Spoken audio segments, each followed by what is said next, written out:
यहाँ पे हम बात करेंगे दो टॉपिक पे। जो सबसे पहला टॉपिक है वो प्रधानमंत्री की मीटिंग से है। तो जो एक मीटिंग है प्रधानमंत्री, भारत के एनएसए, डिफेंस मिनिस्टर और सीडीएस के साथ जो तीनों सर्विस के चीफ हैं उनकी एक मीटिंग कंडक्ट की गई है। इससे पहले जो सीसीएस की मीटिंग है वो कंडक्ट की गई थी। तो ऐसा पहली बार हुआ है जहाँ पे प्रधानमंत्री के साथ इतने सारे जो आर्म्ड फोर्सेस के चीफ हैं और एनएससी भी प्रेजेंट है।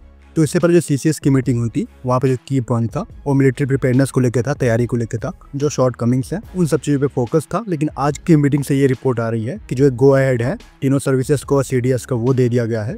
मतलब वो खुद ही तय करें कि कौन से जो मोड है, मीडियम है स्ट्राइक करने के वो चुनने चाहिए और जो स्ट्राइक है वो कब होनी चाहिए। तो ये बातें डिफेंस फोर्सेस पे छोड़ दी गई है। उनको जो उपयुक्त लगेगा समय, जब तैयारी पर्याप्त लगेगी, तब यहाँ पर जो एक्शन है वो होता हुआ दिखेगा। एक और टॉपिक यहाँ पे हम कवर करेंगे जो कि डीआरडीओ की तरफ से है। तो डीआरडीओ ने दो जो टेक्नोलॉजी है वो ट्रांसफर की है, एक बीईएल को की है और एक की है एचएफसीएल को। और यहाँ पे जो टेक्नोलॉजी है बीईएल के लिए वो एल और एस बैंड के डिजिटल ट्रोपोस्कैटर कम्युनिकेशन सिस्टम का है। और इसी का ही जो कॉम्पैक्ट वेरिएंट है यानी कि कॉम्पैक्ट ट्रोपोस्कैटर कम्युनिकेशन सिस्टम वो ट्रांसफर किया गया एचएफसीएल को। अगर हम इस तरह के कम्युनिकेशन सिस्टम की बात करेंगे तो जो इसके लिए एक प्रोडक्शन ऑर्डर है वो दिया गया है। ऑर्डर का जो वर्थ है वो 780 करोड़ का है। ये ऑर्डर आईएएफ की तरफ से आया है। तो उनको ये जो कम्युनिकेशन सिस्टम है वो प्रोवाइड किए जाएंगे। तो आईएएफ के जो कम्युनिकेशन लिंक है उनको ये अपग्रेड करेगा और लिंक 16 की तरह ही एक नेटवर्क में काम करेगा। यहाँ पे कम्युनिकेशन के लिए जो डेटा रेट है वो 20 Mbps की है। तो ये कंप्लीट इंडिजिनस सॉल्यूशन है जो कि बीईएल मैन्युफैक्चर करेगी और ये एल और एस बैंड में होंगे। इसी का जो कॉम्पैक्ट वेरिएंट है यानी कि compact trans horizon communication system CTCS वो एचएफसीएल बनाएगी। 3 तरह के मोड में काम करेंगे, line of sight communication, diffraction communication और जो ट्रोपोस्कैटर मोड है उन तीनों में ये काम करने वाले हैं। ये जो कॉम्पैक्ट सिस्टम है ये मैन पोर्टेबल रहेंगे। जो फॉर्म फैक्टर है वो आपको अलाउ करेगा कि आप इसको हिल एरिया में ऑपरेट कर पाओ। और यहाँ पे भी जो डेटा रेट है वो 20 Mbps का ही होगा। इसकी जो रेंज होगी लाइन ऑफ साइट के लिए 100 किलोमीटर के अराउंड होगी और ट्रोपोस्कैटर कंडीशन में जो रेंज होगी वो 60 किलोमीटर के अराउंड होगी। अगर हम बात करेंगे इस टेक्नोलॉजी की तो जो इस तरह के कम्युनिकेशन के मीडियम है वो हम पहले इस्तेमाल करते थे जब सैटेलाइट नहीं हुआ करता था।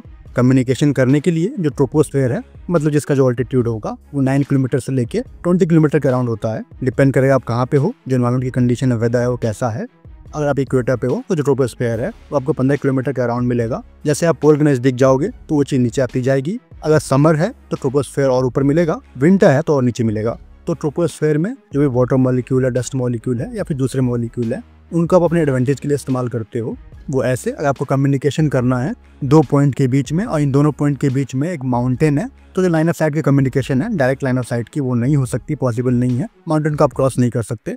तो एक माउंटेन को बाईपास करके ट्रोपोस्फेयर का इस्तेमाल करके जो कम्युनिकेशन आप करते हो वो करने के लिए जो हाई बैंड फ्रीक्वेंसी है यहाँ पे एस और एल बैंड इस्तेमाल किया जा रहा है उसको आप एक नैरो बीम में छोड़ोगे ट्रोपोस्फेयर की तरफ। जैसे वो ट्रोपोस्फेयर में जाएगा वहाँ पे जो मॉलिक्यूल है उससे टकराएगा तो वहाँ से जो बीम है EMW बीम है वो चारों तरफ स्कैटर होंगी। जो लॉसेस हैं आपको होंगे और ये जो लॉस है वो आपको एक डिसएडवांटेज भी है कि यहाँ पे जो लॉस है वो होते हैं तो आपको जो एक पावरफुल बीम है वो छोड़ना पड़ता है। और वो छोड़ने के लिए जो आपके डिवाइस है, ट्रांसमीटर है, वहाँ पे रिक्वायर्ड पावर है वो आपके पास ज़्यादा होनी चाहिए। तो वहाँ पे लॉस होंगे एक बार स्कैटर होने के बाद ट्रोपोस्फेयर में और जो कुछ स्कैटर्ड बीम होंगे वो आपके रिसीवर की तरफ भी जाएंगे स्कैटर होके।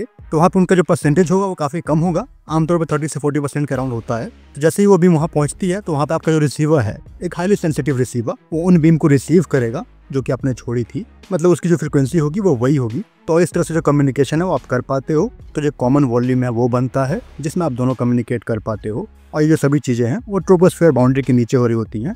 तो बेसिकली जो इस तरह से कम्युनिकेशन है वो आप कर पाते हो। इसकी जो रिक्वायरमेंट वो और बढ़ जाएगी अगर जो आपका ऑपरेशन है वो आप माउंटेन में कर रहे हो।